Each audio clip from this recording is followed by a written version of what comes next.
नमस्कार, मैं रंजू सिंह। आप देख रहे हैं द सन एक्सप्रेस। कैसा रहा है ममता सरकार द्वारा बनाए गए पूर्व आयोगों का परिणाम? देशव्यापी पेगासस मामले को लेकर विवाद गहराता जा रहा है।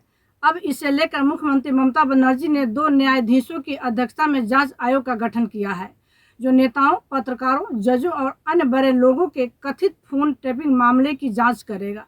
संविधान विशेषज्ञों ने पहले ही स्पष्ट कर दिया है कि इस आयोग का दायरा काफी सीमित रहने वाला है और उसका बहुत अधिक लाभ नहीं होगा। इसके पहले भी मुख्यमंत्री ममता बनर्जी ने कई आयोगों का गठन किया था, जिसमें माकपा शासन के दौरान तृणमूल कार्यकर्ताओं की हत्या से लेकर चिट फंड मामलों के रुपए लौटाने को ले आश्वासन दिया गया था। लेकिन आइए जरा एक नज़र डालते हैं कि किस आयोग का क्या परिणाम रहा है। जानकारी के मुताबिक ममता बनर्जी ने इसके पहले जितने भी आयोग का गठन किया, उन पर काफ़ी रुपए खर्च हुए, लेकिन परिणाम बहुत अधिक सकारात्मक नहीं रहा है। 16 मार्च 1980 की एक घटना में कुछ सीपीएम समर्थित गिरोह के सदस्यों ने वर्धमान में शाही परिवार के घर में घुसकर 3 भाइयों और उनके शिक्षक को बेरहमी से मार डाला। 51 साल पहले की वह घटना आज भी पश्चिम बंगाल के राजनीतिक इतिहास में यादगार है। तत्कालीन विपक्षी कांग्रेस ने वर्धमान में शाही बारी हत्याओं के लिए विनय कुंगार, निरुपम सेन और अमल हलदार जैसे शीर्ष सीपीएम नेताओं को जिम्मेदार ठहराया था। इस घटना से काफी हड़कंप मच गया था। बताया जाता है कि शाही परिवार के तीनों भाई कांग्रेस के समर्थक माने जाते थे। 1980 के दशक में कांग्रेस वाम गठबंधन संयुक्त मोर्चे के टूटने के पूर्व संध्या पर सीपीएम ने शाही परिवार पर दल बदलने का दबाव बनाना शुरू कर दिया। कथित तौर पर इसमें सफलता नहीं मिली, इसी वजह से उनकी हत्या कर दी गई थी। ममता बनर्जी के पहली बार मुख्यमंत्री बनने पर उन्होंने वामपंथी शासन के दौरान ऐसी घटनाओं और भ्रष्टाचार की जांच के लिए दर्जनों आयोगों का गठन किया था। उस पर काफी धन खर्च भी किए गए, लेकिन परिणाम शून्य रहा। एक भी व्यक्ति को अब तक दंडित नहीं किया जा सका। हालांकि आयोग ने अपनी गतिविधियों को जारी रखने के दौरान बड़ी राशि खर्च कर दिया, लेकिन नतीजा सिफर रहा। उदाहरण के तौर पर 50 साल पहले का काशीपुर बेलगछिया नरसंहार को हम ले सकते हैं। उक्त नरसंहार 12 से 14 अगस्त 1971 तक चला। इस संबंध में देव प्रसाद सेनगुप्ता आयोग का गठन किया गया। उन्होंने राज्य के गृह विभाग को दी गई अपनी रिपोर्ट में कहा था कि गवाहों को खोजने के लिए जांच जारी रहनी चाहिए।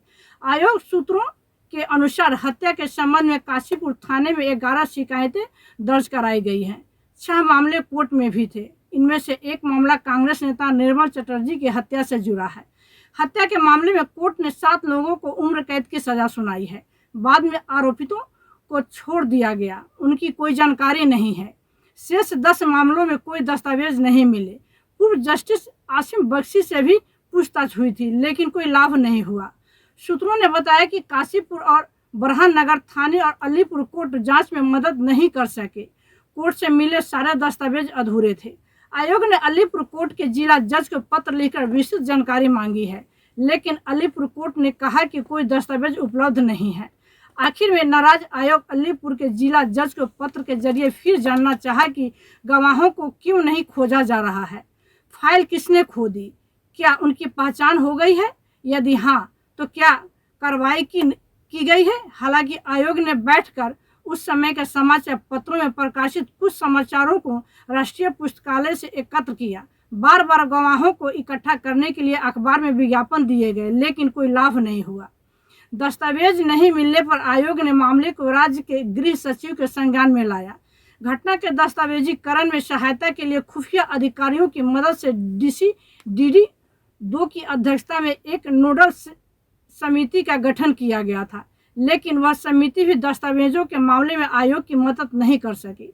उन्होंने आयोग को यह भी नहीं बताया कि उनके लिए ऐसा करना संभव नहीं है। साथ ही वाम जमाने में गठित चक्रवर्ती आयोग की रिपोर्ट भी अधूरी थी। उस समय आयोग ने उन लोगों के लगभग सभी आवेदकों को खारिज कर दिया जिन्होंने आयोग के समक्ष गवाही देने के लिए आवेदन किया था। इसलिए देवी प्रसाद सेनगुप्ता आयोग को उस रिपोर्ट से कोई मदद नहीं मिली। मानवाधिकार कार्यकर्ता असीम चट्टोपाध्याय और सुजात भद्रा ने बताया कि वे सबसे पहले आयोग की विस्तृत जानकारी देंगे। आयोग से बार बार सम्मान मिलने के बाद असीम आखिरकार पेश हुए। कई लोगों की गवाही ली गई। इसी आधार पर आयोग अब तक 25 लोगों की गवाही ले चुका है। पीड़ितों में बुजुर्ग, मां और रिश्तेदार भी थे। हालांकि उनमें से कोई भी उस दिन की घटना के बारे में विस्तृत जानकारी नहीं दे सका। साईबारी हत्याकांड, काशीपुर बेलगछिया हत्याकांड के अलावा ममता बनर्जी ने 20 मई 2011 को पहली बार मुख्यमंत्री बनने के बाद से आनंद मार्गी और आमरी अस्पताल में आगजनी सहित कुल 12 घटनाओं की जांच के लिए एक न्यायिक आयोग के गठन का निर्देश दिया। इनमें से 4 आयोग ने अपनी रिपोर्ट सौंप दी है, जबकि बाकी 8 आयोग ने अभी तक अपनी रिपोर्ट नहीं सौंपी, यानी इस मामले में भी कोई कार्यवाही नहीं हो सकी। दूसरी बार मुख्यमंत्री बनने के 1 महीने के भीतर ममता ने बाकी 8 आयोग की रिपोर्ट की स्थिति जाननी चाहिए थी। उसके भी 5 साल से अधिक बीत गए, लेकिन कोई लाभ नहीं हुआ। 30 अप्रैल 1972 को बालीगंज के बीजन ब्रिज पर 18 आनंद मार्गियों की हत्या के बाद काफी बवाल हुआ था। विवाद के चलते तत्कालीन मुख्यमंत्री ज्योति बसु ने रिटायर्ड जस्टिस सौमेंद्र बोस की अध्यक्षता में जांच आयोग का गठन किया था। उनकी रिपोर्ट से इस घटना को सार्वजनिक आक्रोश की अभिव्यक्ति और राजनीति से सीधा संबंध के रूप में निरूपित किया। मुख्यमंत्री बनने के बाद ममता ने मामले की जांच आयोग का गठन किया। सेवानिवृत्त न्यायमूर्ति संतोष कुमार मजूमदार और एक अन्य सेवानिवृत्त न्यायमूर्ति अमिताभ लाला के नेतृत्व में आयोग का गठन किया गया, लेकिन आयोग किसी को भी दोषी नहीं ठहरा सका।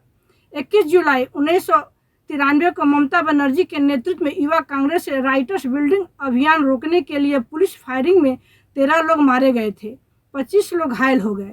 पुलिस अस्पताल से ही घायल पुलिसकर्मियों के मेडिकल दस्तावेज मेल नहीं खाते। ममता ने उड़ीसा उच्च न्यायालय के पूर्व न्यायाधीश सुशांत चटर्जी के नेतृत्व में जांच कमेटी का गठन किया। तत्कालीन पुलिस आयुक्त तुषार तालुकदार, अभिजीत आयुक्त दिनेश वाजपेयी, संयुक्त आयुक्त आर.के. जौहरी, डीसी दक्षिण M.K. सिंह, सामान्य सुरक्षा के डीसी कमलजीत सिंह समेत 350 से अधिक लोगों की गवाही ली गई। आयोग द्वारा अप्रैल 2014 में रिपोर्ट प्रस्तुत की गई थी।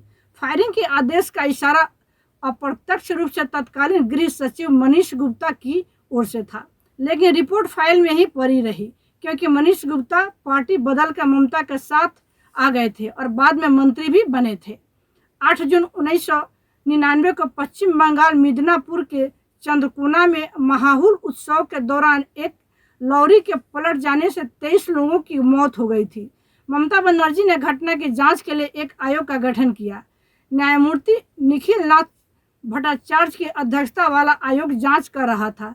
शुरुआत में गवाहों को इकट्ठा करने के लिए इस आयोग को परेशान होना पड़ा। बाद में वह 25 लोगों की गवाही लेने में सफल रहा, लेकिन थाने से कोई दस्तावेज नहीं मिला। गवाहों से घटना का कोई विवरण गवाही के दौरान सामने नहीं आया। 2006 पश्चिम मिदनापुर के दासपुर में वीडियो कलोल सुर 30 की अस्वाभाविक रूप से मौत हो गई। कथित तौर पर उन्होंने आत्महत्या कर ली, क्योंकि वह कुछ प्रभावशाली सीपीएम नेताओं के दबाव को सहन नहीं कर सके। सीपीएम के पूर्व विधायक मुस्तफा बिन कासिम की 2011 में किड स्ट्रीट पर एक MLA हॉस्टल से गिरने के बाद मौत हो गई थी। तब ममता नई मुख्यमंत्री बनी थी।